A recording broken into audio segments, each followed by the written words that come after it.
वेत्तारं कर्मभूरतां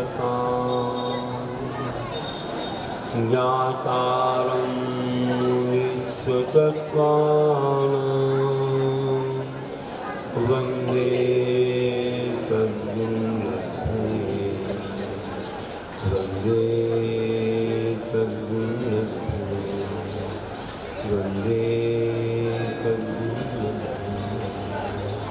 बोलिए देवादिदेव प्रथम तीर्थंकर श्री आदिनाथ भगवान की, श्रेयांसनाथ भगवान की, श्रेयांसनाथ भगवान के निर्वाण महोत्सव की, शंभे शिखर सिद्ध क्षेत्र की, रक्षाबंधन महापर्व की, अंतिम तीर्थंकर वर्तमान शासन नायक श्री महावीर भगवान की, अहिंसा परमो धर्म की, आचार्य गुरुवर श्री विद्यासागर जी महाराज की जय। बोलो परम पूज्य आर्यदेव सागर जी महामुनिराज की, आचार्य संघ की।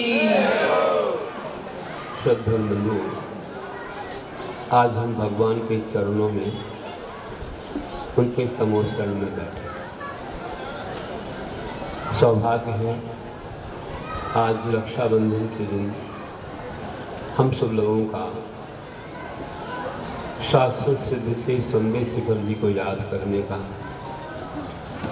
और हमारे महान तीर्थंकर ऐसे जो के माध्यम से ही होती। बहुत अच्छा दिन, ये दिन जो हम आज हर जगह गुरु लोग रक्षाबंधन का कथानक कहा करते हैं। हम भी आपके सामने संक्षेप में इस कथानक को कहते हैं। उसे हम कथा रूप में सुन रहे हैं, गद्य रूप में, पद्य रूप में भी, तीर्थोदय काव्य में, कविता रूप में बनाया था। वही कह दूंगा और कुछ लाइनें और भी रक्षाबंधन के संबंध में हो सकती। तो क्या कहते हैं कि एक समय जब इस देश में अनेक नाम हुआ करते थे, प्रदेशों के कई नाम थे, देश रूप से उन्हें कई नामों से पुकारा जाता था। तो ऐसे आवंती देश की उज्जैनी नगरी, आवंती देश, उज्जैनी नगरी, उज्जैन, उज्जैन, उत्कृष्ट जैन जहाँ रहा करते थे, हजारों की संख्या में जहाँ जैनियों का निवास था। अनेक पत्थर से बने मंदिर, जिन प्रतिमाएं, आज भी आपको सैकड़ों प्रतिमाओं का दर्शन वहाँ हो सकता होता है। कई मंदिरों में विराजित थे और जो एक थी मंदिर मिट गए थे, वहाँ एक म्यूजियम बनाया गया रेलवे स्टेशन के पास, बहुत अच्छा म्यूजियम है। वहाँ तो आजकल का जो सिस्टम था 3D सिस्टम से भी वहाँ की मूर्ति हमारे पास ही आ रही है, बिल्कुल आ गई हमारे पास। ऐसा भी वहाँ सिस्टम बना। मुझे बिठाया था एक बार, मैंने कहा क्या हो रहा है, मैं पहली बार देख रहा हूँ। बहुत अच्छा 2-3 मंजिल में बनाया है और सैकड़ों प्रतिमाएं सुरक्षित की, प्राचीन प्रतिमा। तो आपको बड़ा अच्छा लगेगा। जरूर एक बार उज्जैनी नगरी को देखें, वहाँ कई ऐतिहासिक कार्य हुए हैं। और ये जो बात चौथे काल की है कि जब वहाँ ऐसी जगह पर मुनिराज पहुँचे थे, और आज से 2000 वर्ष पहले तक, जो कि पंचम काल में 12,000 मुनियों के साथ गोवर्धन आचार्य पहुँचे थे, जहाँ पर कि उन्होंने एक ऐसे बालक को देखा था जो उनका उत्तरदायित्व संभालेगा, जो 11 अंग 14 पूर्वों का ज्ञाता बनेगा। उस बालक को कीड़ा करते समय देख लिया था। कभी कथानक हम कहेंगे अलग से, बहुत अच्छी कथा है। और निर्णय करके कह दिया था कि ये बालक मेरा उत्तरदायित्व संभालेगा। उसी नगरी की बात है जहाँ 12,000 मुनि पहुँचे थे। फिर चौथे काल में कितने जैन वहाँ रहे होंगे, भले कम मुनि पहुँचे 12,000 से, लेकिन उस समय जैनी बहुत अधिक। तो उस नगरी में एक बार श्री वर्मा नाम का राजा राज्य करता था। जिनधर्मी नहीं था, कभी जिनधर्मी कभी दूसरे धर्मी भी रहा करते थे। और उसके 4 मंत्री थे, बलि, बृहस्पति, नमची और प्रहलाद नाम के 4 मंत्री उसकी व्यवस्था बनाते थे। और इन 4 मंत्रियों के रहते वहीं पर एक दिव्य ज्ञानी अकंपनाचार्य आदि 700 मुनि उस नगरी में पधारे और पधार करके वे को ध्यान में जाकर के ध्यान मग्न हुए। प्रातःकाल देखा राजा ने अपने धवल ग्रह पर बैठा था महल के ऊपर कि नगर के बहुत सारे लोग अपने हाथों में अष्टध्वज लेकर के उद्यान की ओर जा रहे हैं। क्या कारण है? मंत्रियों से पूछा, क्या बात है? इतने सारे श्रावकगण अपने नगर के लोग नगर के बाहर जा रहे हैं, कोई पर्व का दिन तो है नहीं। मंत्रियों ने कहा, राजन, उद्यान में 700 मुनिराज पधारे हैं, जैन मुनिराज वहाँ पधारे हैं। उन्हीं की सेवा भक्ति के लिए, पूजन के लिए ये लोग वहाँ जा रहे हैं। राजा ने कहा, चलो बहुत अच्छा, हम भी देखेंगे कैसे हैं मुनिराज, हम भी चलेंगे वहाँ। चलिए राजन। और राजा भी वहाँ चल देता है। इस प्रकार से महान उन मुनिराजों का दर्शन किया। लेकिन एक बात कह दूं कि उस समय अकंपनाचार्य को एक ऐसा अनुमान हो गया था, ऐसा ज्ञान हो गया था कि इस नगरी में कुछ घटना घट सकती है, यहाँ कुछ उपद्रव हो सकता है। इसलिए उन्होंने सारे मुनिराजों को आज्ञा दे दी कि राजा आदि के आने पर कोई भी मुनि बात ना करे, वार्तालाप ना करे, सब अपने ध्यान मग्न रहें और बिल्कुल सावधान रहें। सारे मुनियों ने सुन लिया। हो सकता है एक मुनि वहाँ ना रहे हों, जो भी कारण हो, तो बाकी मुनिराज सब ध्यान मग्न और राजा आया मंत्री के साथ और सभी लोगों ने देखा। राजा आए, मंत्री आए, श्रावकगण अपनी पूजा करके जा रहे थे, कुछ भक्ति भाव भा रहे थे। राजा मंत्री दर्शन करके निकलते हैं, सोचते हैं कि कोई भी मुनिराज हमको आशीष नहीं देते, कोई महाराज हमारे तरफ नहीं देखते हैं। चलो कोई बात नहीं, राजा सोचता, ज्ञानी था, थोड़ा अनुभवी था, कहता है अपने अनुष्ठान में मग्न है, ठीक है, मुनिराजों का ये अपना अनुष्ठान है, मग्न है, हमने अपना कर्तव्य कर लिया, हम चलते। लेकिन मंत्रियों ने उपहास किया, मंत्रियों ने उनका मजाक उड़ाया। वो कहा, देखो ये ऐसे बैठे हैं, इनको कुछ नहीं आता है, मूर्ख बैल के समान है, मौन में लेकर के बैठ के कुछ आता नहीं, इसलिए ऐसे बैठ गए हैं यहाँ। ऐसा कहते हुए वहाँ से चल, कोई बात नहीं। ये पहले से मालूम था कि राजा के मंत्री वैसे जिंदगी नहीं है और कुछ उपसर्ग हो सकता है। अच्छा हुआ कि कोई वार्तालाप नहीं। लेकिन जब आते समय उन्होंने देखा उन मंत्रियों ने कि एक मुनिराज आहार लेकर के आ रहे हैं, तो कहा, देखो एक तरुण बैल अपना पेट भर के आ रहा है। ऐसा कहते ही एकदम उन मुनिराज को सहन नहीं हुआ। उन्होंने गुरु की बात ना सुनी हो लगता है। उन्होंने कहा, अब जो भी कहा होगा, लेकिन मैं कहता हूँ कि बैल कौन होता है, किसको बैल कहा जाता है, मानव कौन होता है, आदि आदि बात होते होते, वार्तालाप होते होते उन्होंने अनेक प्रश्न वगैरह किए मुनिराज से और मुनिराज ने उत्तर दिए और राजा तो आगे बढ़ गया था। मंत्री थे, चारों मंत्री साथ साथ करते रहे और मुनिराज ने अपनी अनेकांत की रीति से उन चारों मंत्रियों को क्या कर दिया, परास्त कर दिया। उन चारों मंत्रियों को हरा दिया, उनका पराभव हुआ और चारों मंत्री मौन होकर के चले गए। लेकिन उनके मन में बहुत क्रोध था और चारों ही सोचते हैं कि हमें अब छोड़ना नहीं है। रात्रि में चारों मंत्री तलवार लेकर के संग पर उत्सर्ग करने के लिए जाते हैं। जब ये मंत्री चारों मुनिराजों पर उत्सर्ग करने के लिए चलते हैं और चलते चलते रास्ते में पहुंचते हैं और देखते हैं, इसके पूर्व की आपको बता दूं कि वे मुनिराज जब संग में आए थे, उन्होंने अपने गुरु से कह दिया कि हे गुरुदेव, रास्ते में ऐसी घटना घट गई, किसी ने हमको तरुण वैद वेवला, हमने उनको साथ से हरा दिया और वे मौन होकर चले गए। तो मुनि गुरु महाराज ने कहा, तुमने संघ पर बड़ा अवसर करवा दिया, बहुत बड़ी ये घटना, मैंने पहले ही कहा था सब मौन रहना, तुमने क्यों वार्तालाप किया? महाअवसर हो सकता है पूरे संघ के ऊपर।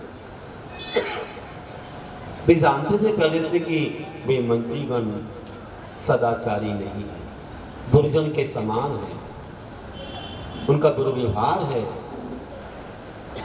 आदि। तो कहा अब क्या है गुरुदेव, क्षमा कीजिए, प्रायश्चित दीजिए। उनने कहा देखो, तुम्हारे अपराध की शुद्धि तभी होगी जबकि तुम वहीं पर जाओ जहां पर साक्षात हुआ है, वहीं खड़े हो जाओ और कई सर से खड़े रहे, रात भर खड़े रहे। ठीक है गुरुदेव, जो आपकी आज्ञा। चले, गुरु आज्ञा मानते थे, पहले की आज्ञा ना सुनी हो मालूम नहीं, इसलिए कुछ घट गया और वहीं जाकर के जिस स्थान पर वार्तालाप हुआ था वहीं खड़े होकर के उन्होंने ध्यान किया, खड़े रहे रात भर। और रात्रि के समय, अर्धरात्रि में जब मंत्री आ रहे थे, उन्होंने देखा, अरे ये यहाँ पर मुनिराज खड़े हैं, हम तो पूरे संघ को ही उत्सर्ग करने जा रहे थे, लेकिन जिनसे मेरा पराभव हुआ है उन्हीं से कुछ करने योग्य, उन्हीं पर उत्सर्ग करने योग्य, उनसे मुझे क्या मतलब है, चलो इन्हीं पर करते हैं। और चारों ने तलवार उठा करके मुनिराज के ऊपर ज्यों चलाने लगे, त्यों ही नगर देवता के आसन कंपायमान हुए और नगर देवता ने आकर के उनको वैसे के वैसे पीड़ित कर दिया। वे वैसे पुतले के समान, स्टैचू के समान खड़े रहे। मुनिराज अपने ध्यान मग्न थे, वे तो निर्दोष थे, महान तपस्वी थे। रात भर यह चलता ऐसे ही रहा और सुबह जब हुई तो लोगों का आना जाना शुरू हुआ। लोगों ने देखा ये क्या बात है, मुनिराज के ऊपर 4 मंत्री तलवार और कीड़े भी हो गए। राजा को जो समाचार पहुंचा, राजा भागते हुए आया और आकर के मुनिराज से क्षमा मांगी कि हमारे मंत्री ने ऐसा कुकृत्य किया है, ऐसा दुष्कृत किया है, आप क्षमा कीजिए, इनको हम यथायोग दंड देंगे, आप क्षमा कीजिए, क्षमा कीजिए, आप पर उत्सर्ग नहीं होगा, आप क्षमा कीजिए। मुनिराज ने क्षमा किया, उस देवता ने छोड़ दिया, चारों मंत्री को बांध लिया और राजा ले गया और ले जा करके उनको सजा दी। चारों मंत्रियों को बाल मुड़ा करके, मुख काला करके, गधे पर बिठा करके, गरुड़ारोहण बोलते हैं, पूरे नगर में फिरा करके और चारों को नगर से नहीं देश से ही बाहर निकाल दिया। वे चारों जाते हुए कहाँ जाएं, अपने जीवन को व्यवस्थित करना है और अपनी आजीविका भी देखना है। जाते जाते पहुँचे, कहाँ पहुँचे तो वे एक ऐसी जगह पर पहुँचे, कुरुजांगल देश, कुरुजांगल देश के हस्तिनापुर नाम के नगर में पहुँचे। कैसे कैसे नाम थे पहले, कुरुजांगल देश पहुँच गए। हस्तिनापुर में क्या हुआ था कि वहाँ कौन थे, वहाँ पर ऐसे महान राजा थे जो कि महापद्म राजा और उनकी पत्नी लक्ष्मीमती थी और उनके 2 पुत्र थे, पद्म और विष्णु। उन्होंने क्या किया, महापद्म राजा ने पद्म नाम के राजा को तो राज्य दिया और बैरागी बनकर के विष्णु नाम के पुत्र के साथ दीक्षा धारण कर ली और वे ऐसे महान शिव सागराचंद आचार्य के पास जाकर के दीक्षित हुए और दीक्षा लेकर के अपनी तपस्या में लीन हुए। देखिए, और ये चारों मंत्री वहाँ पहुँचे और पद्म राजा को आवश्यकता थी कि मुझे मंत्री बनाना है, नया मंत्रिमंडल, और इनकी अच्छी तीक्ष्ण बुद्धि देख करके, इनके पराक्रम को देख करके, थोड़ी बहुत परीक्षा करके उनको मंत्री बना दिया। जो इस देश से गए थे और इस आवंती देश से जाकर कुरु जांगल देश में जाकर के मंत्री बन गए पद्म राजा। अब क्या हुआ, पद्म राजा थोड़ा हैरान था, परेशान था। किस वजह से? एक कुंभपुर था, कुंभपुर के दुर्ग में एक राजा था जो कि बड़ा बहुत ही इतना विशेष रूप से पद्म राजा को परेशान करता था। अपने दुर्ग के बल से अनेक प्रकार के उत्सर्ग, अनेक प्रकार की बाधाएं देता था। वह ऐसा सिंबल नाम का राजा था। सिंबल राजा की वजह से इस पद्म राजा को बहुत बाधा थी, तो इसकी चिंता में दुबले होते जा रहे थे। एक दिन बली मंत्री ने पूछा कि राजा, आपकी दुर्बलता का कारण क्या है, आप इतने चिंतित क्यों रहते हैं? उन्होंने कहा, देखो मेरे बाजू में ही एक ऐसा राजा है सिंबल, जो कि वह अपने गुरु की वजह से कुंभपुर से हमको बहुत ज़्यादा बाधा देता है, इसलिए उसके पकड़ने में, उसकी चिंता में हम दुर्बल होते जा रहे हैं, बहुत चिंता होती है। तो राजन हमको कहिए ना, हमारे पास बड़ा पराक्रम है, बड़ी बुद्धि है, अगर आप मुझे योग्य समझते हैं तो मैं जाऊंगा और उसे पकड़ के लाऊंगा। ठीक, जाओ, चले जाओ, जो कुछ चाहिए है तो ले लो, जो सेना जो भी चाहिए। और वह गया, उसने कुंभपुर की दुर्ग को तोड़ करके, और बड़ी मंत्री ने उस सिंबल नाम के राजा को पकड़ करके ला करके और पद्म राजा को सौंप दिया। ये वही सिंबल है जो आपको बाधा देता है। राजा बहुत खुश हो गए और राजा ने कहा, बड़ी मंत्री बोलो तुमको क्या चाहिए, कोई वरदान चाहिए तो मांगो, मैं देने को तैयार हूँ, बहुत प्रसन्न हूँ। बड़ी मंत्री ने कहा, राजन अभी नहीं, जब कभी मुझे आवश्यकता होगी तो मैं मांगूंगा। अब रामायण याद आ गई होगी आपको, कई की बात याद आ गई। उदारी का काम बहुत बड़ा बहुत खराब काम है, तुरंत दे दो जो चाहिए इसको। कब कौन सा परीक्षा ले रहे, कौन सा मौका ऐसा आ जाए, बड़ी कठिनाई वाली बात है, इसलिए कभी उदारी मत रखना ऐसी चीज़ें। हो गया काम। अब राजा ने कहा ठीक है।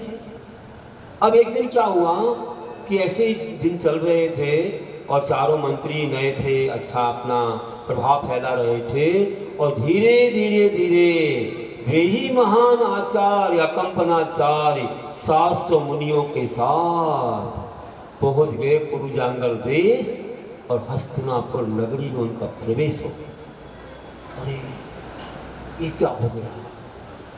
बड़ी आदि मंत्री सोच करके रह गए, अरे देही महाराज जिनकी वजह से हमें देश निकाला दिया गया था, आज यहाँ आ गए, और यहाँ तो जैन राजा है, हम क्या कर सकेंगे, और हमारे बारे में मालूम पड़ेगा तो हमारा क्या होगा, इसलिए कुछ तो करना चाहिए।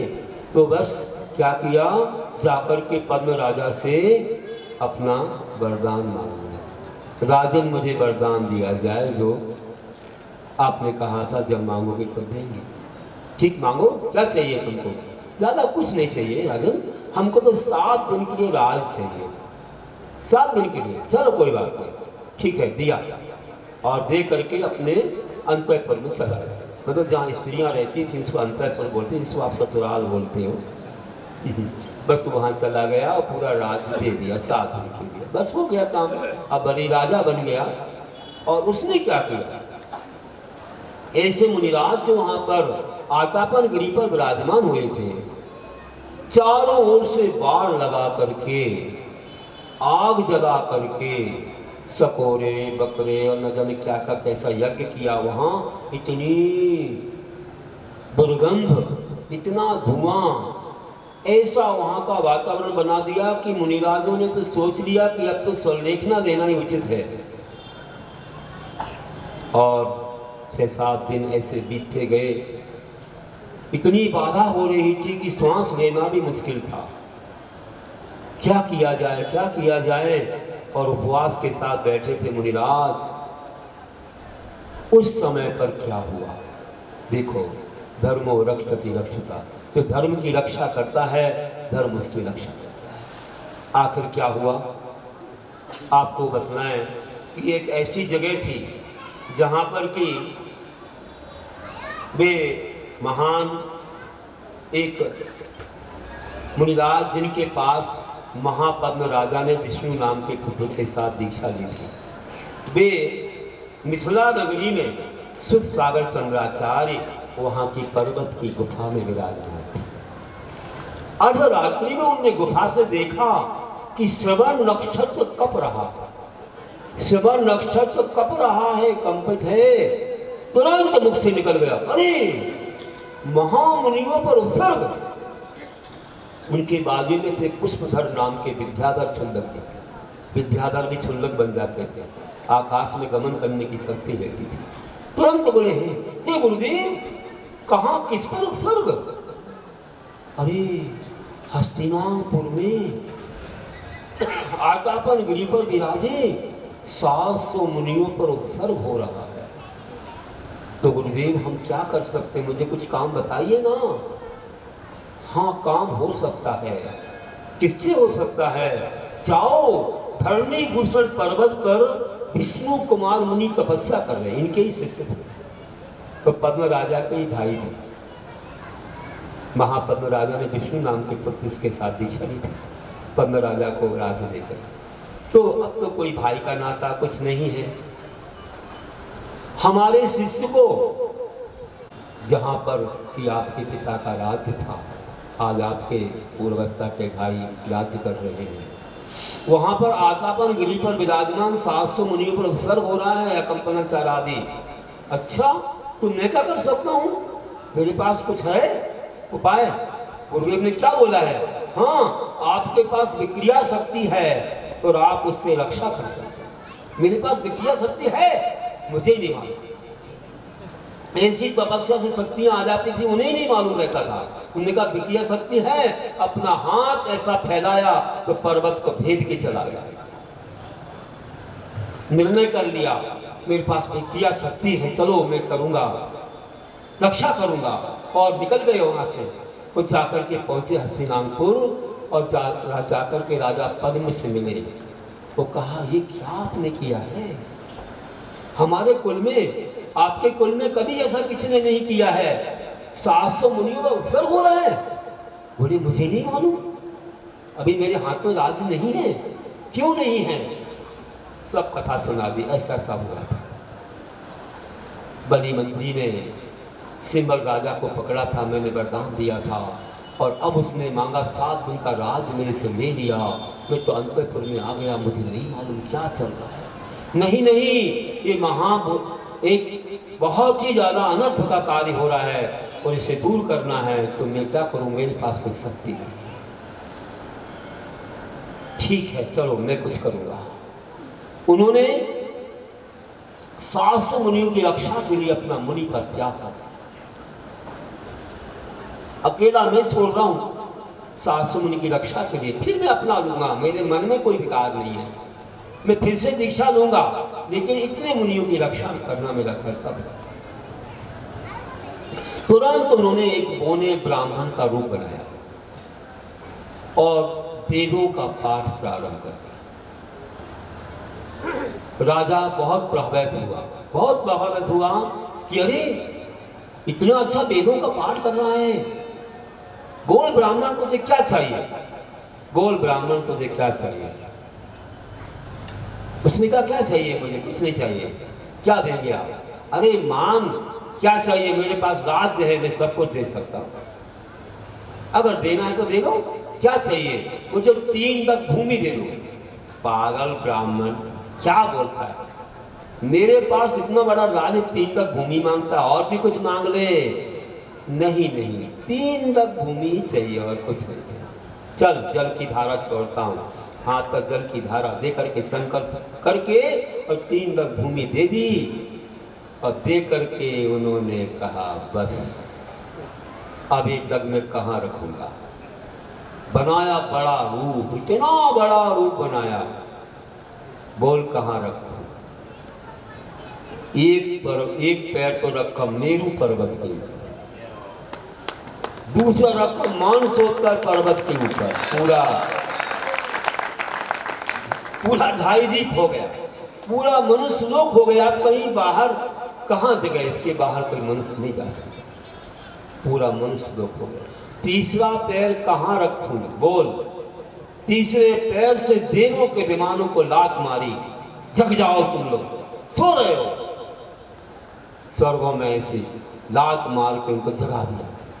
ध्यान नहीं, इतने मुनियों को अवसर हो, एकदम सब शोभित हुए। क्या हो गया है? किसने हिला दिया?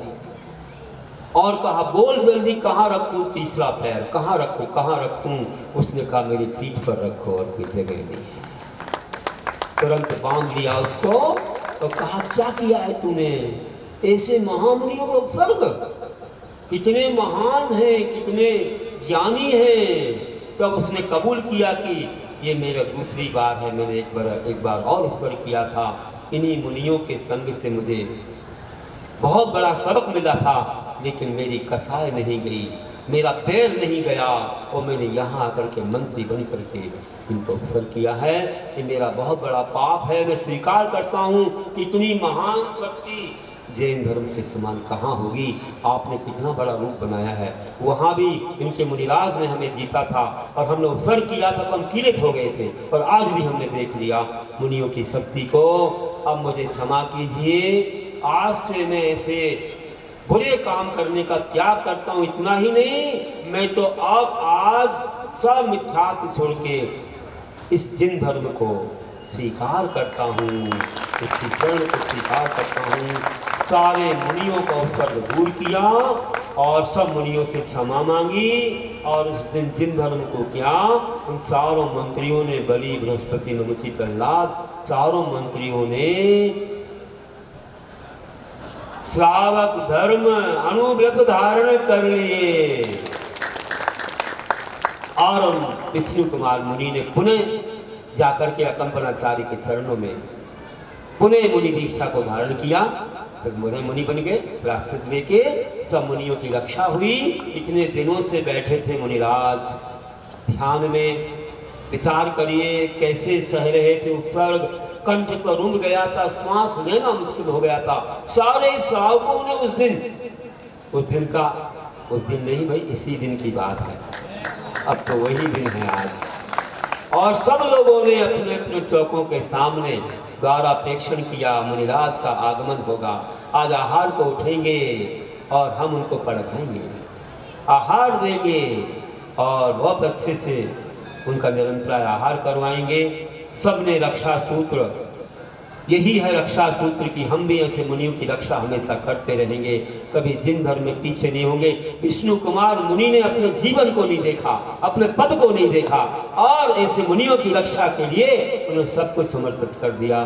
धन्य हो आज का दिन कि सब लोग पड़गाने खड़े थे, महाराज लोग आहार को निकलते हैं और सब लोग हे स्वामी नमोस्तु नमोस्तु करते हैं, पढ़ाते हैं। जिनके यहाँ विधि मिल जाती है वहाँ हस्तिनापुर में उनके आहार होते हैं। और देखो भैया आहार तो दिया, और कौन सा आहार ज़्यादा दिया है तो बता हैं?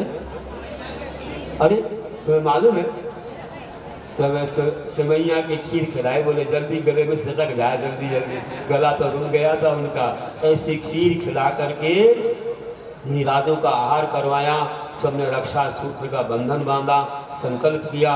बंधुओं, ये रक्षा बंधन पर्व बहुत महान है, और आज के दिन सब लोगों को ये भाव लाना चाहिए कि हम कैसे इस महान धर्म की रक्षा करें। हमें मुनियों के पास जाना चाहिए, उनको आहार देना चाहिए, आहार देखना चाहिए, और ऐसे संकल्प को कि मात्र मुनि नहीं, हमें पूरे समाज, पूरे देश की रक्षा करनी है। आज हमारे देश में कितनी हिंसा हो रही है, गायों को मारा जा रहा है।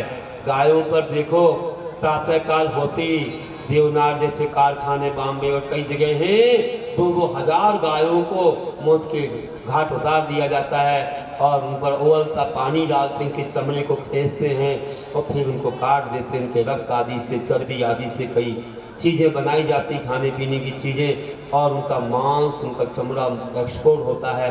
बंधुओं, हम उनकी रक्षा करने के लिए आज संकल्प करेंगे कि कभी भी हम ऐसे पशुओं से बने सामान ग्रहण नहीं करेंगे। आपको मालूम होना चाहिए कि उसके द्वारा क्या बनाया जाता है। चमड़े के जूते, चप्पल, बेल्ट बनाए जाते हैं।